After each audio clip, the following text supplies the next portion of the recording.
What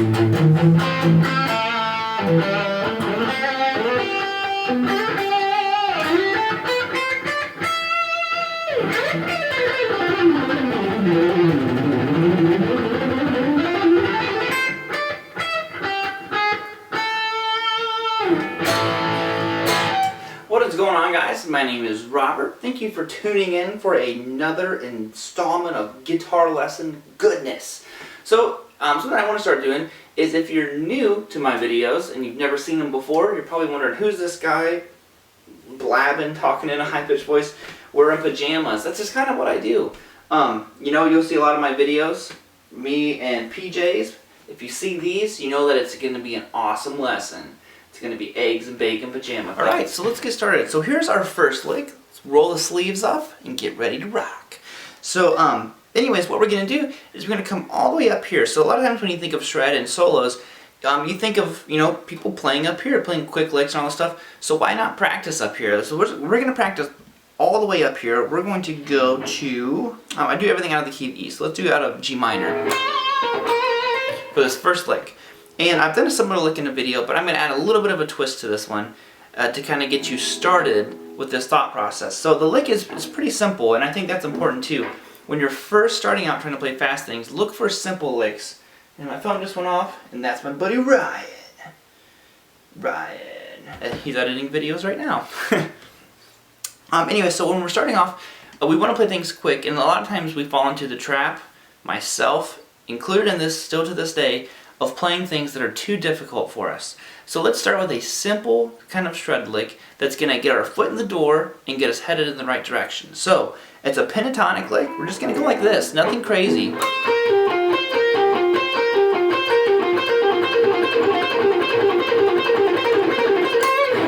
But as you can hear, you can speed it up, and to me it turns into a pretty cool lick. If I listen to it, I like the way that sounds. Now, I'm going to show you this version of it in the video here. I'll put tabs up, maybe over here, maybe over there. But what I want to do is give you guys some ideas. So you have this lick, which,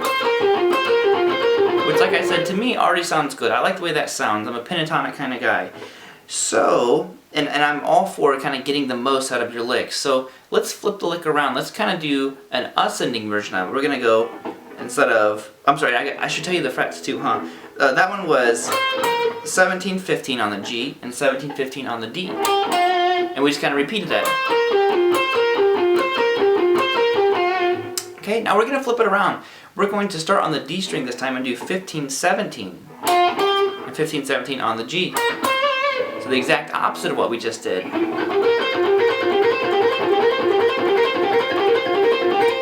So to me, we have a second lick. Let's do the difference between them.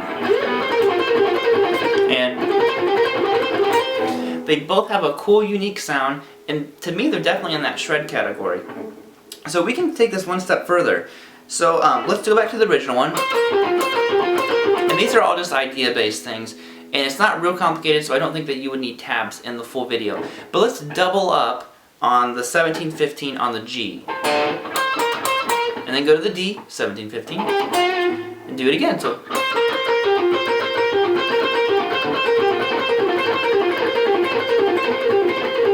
okay, maybe double up on the D string. You know, do it the other way around. See, already I hope you can see there's many different patterns, and this is just a few of them.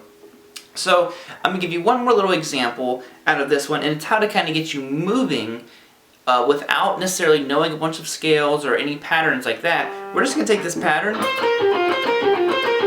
and move it up one fret at a time chromatically. This is kind of like a Randy Rhoads thing that he would do.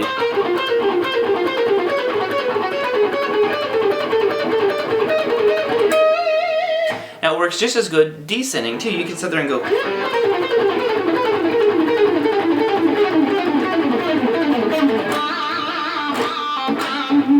And then you can flip it around.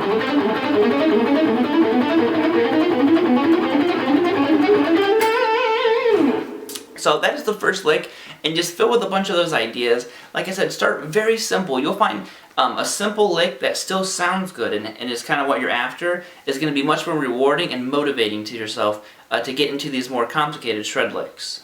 Alright, on to the second lick. So this one is certainly more complicated, but not out of reach by any means. So one of the coolest things that I saw when I was watching people like Paul Gilbert and all these guys play was when they would cover all 6 strings. That was to me one of the coolest things, and I still love to listen to someone just sit there and play something across all the strings. That was kind of sloppy. Let me do that again. There we go. Still sloppy, but it's pretty late here. But anyways, so what we're going to do is take an E minor scale or G major. That's something a little bit different. We'll talk about modes and stuff later. But we're going to do this, and I'll walk you through it and put your tabs up for the first one of these. So it's going to go like this.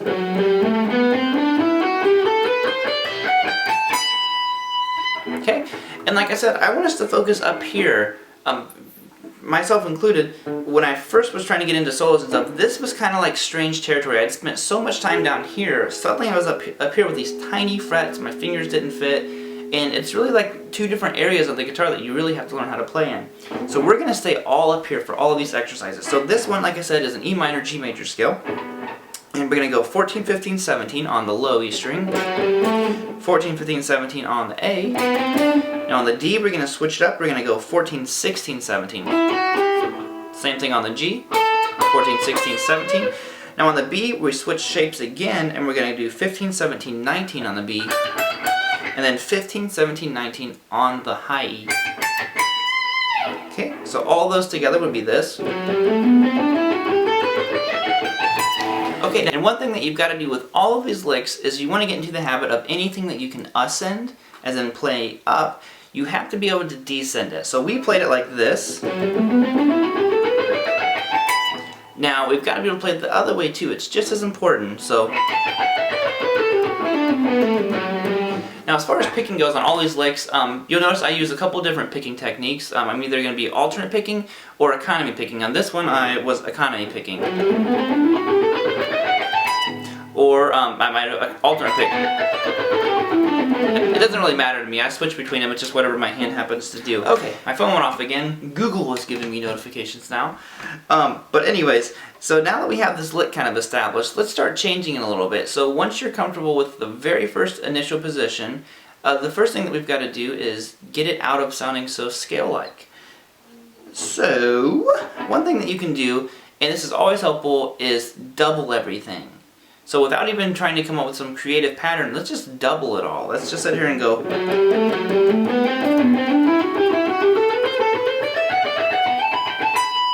Okay.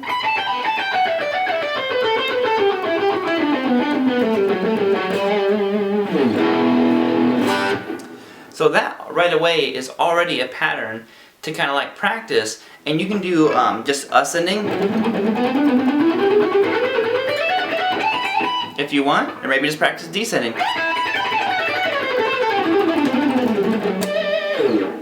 Both of them are going to really help you, and you'll find this pattern that we just went over is going to be located everywhere on the guitar neck. It's all over the place. That one's a little bit shorter. I just want to stick with those 2 examples because we don't want to get too crazy, like I said. This is just to kind of get our, like I said, foot in the door and headed towards that shredding goal of being like, I don't know, Paul Gilbert. We'll use him. He's one of my favorites. Paul Gilbert, Noodle Betancourt, Rick Graham. How about him? Shred King. So on to lick number 3. Alright guys, we are on to lick number 3. Boom! Blurry fingers. And to me, it wouldn't be a shred video if we didn't talk about some arpeggios. So if you don't know what an arpeggio is, the definition of it is the notes of a chord played separately. So you've probably actually been playing arpeggios this whole time and you didn't even know it. Say you took a chord like this and just went like this. You just played an arpeggio. You arpeggiated the notes of a C major chord.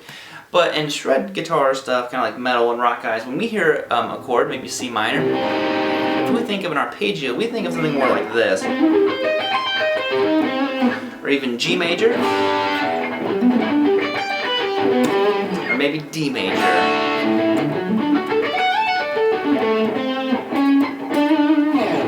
All those are arpeggios, and we're going to kind of start at, to me, what is the very beginning of it. Now, I guess the beginning would technically be 2-string arpeggios. We're going to go one step a little bit further. We're going to go to 3-string arpeggios. So we are going to start right here in this C major shape.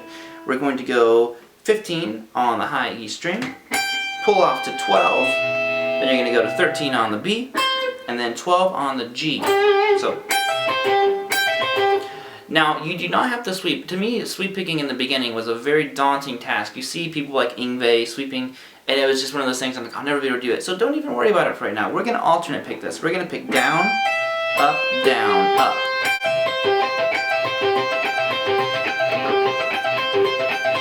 Alternate pick it. So we're going to do the same idea, and that one will be on the screen for you, that we did in the first one. We're going to move it up chromatically, so just one fret at a time. So we have, and notice I'm doubling it to make it a little bit easier on me.